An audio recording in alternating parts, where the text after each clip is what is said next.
L'antisémitisme et l'antisionisme sont devenus des mots familiers, mais leur sens s'est souvent brouillé.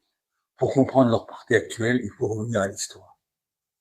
Avec Abraham, le peuple d'Israël choisit le monothéisme dans un monde polythéiste. Cette singularité spirituelle suscite l'incompréhension et le rejet. Le premier antisémitisme est religieux.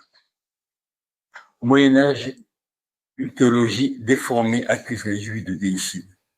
Des mythes se propagent, puis empoisonnés, meurtres rituels, entraînant ghetto, conversion forcée et expulsion.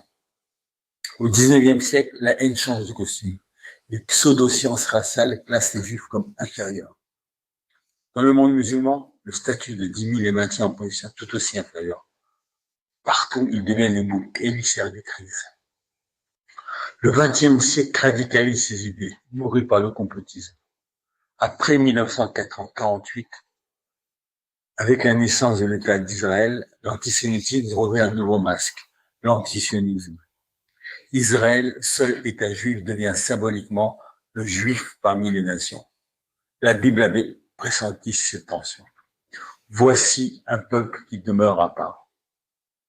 Et voici le paradoxe. Au nom de la justice, une partie du monde adopte un récit simplifié où le conflit israélo-palestinien est réduit à un théâtre moral, bon contre méchant. Les images tournent sans contexte. La critique d'une politique bascule souvent, trop souvent, en haine des juifs partout dans le monde. Des synagogues sont menacées, des commerces visés, des enfants stigmatisés, alors qu'ils ne décident ni des guerres, ni des gouvernements. Dans de nombreux discours, soutenir les Palestiniens devient le nouvel opium des peuples. Un récit qui anesthésie la complexité et transforme l'ancien antisémitisme en antisionisme.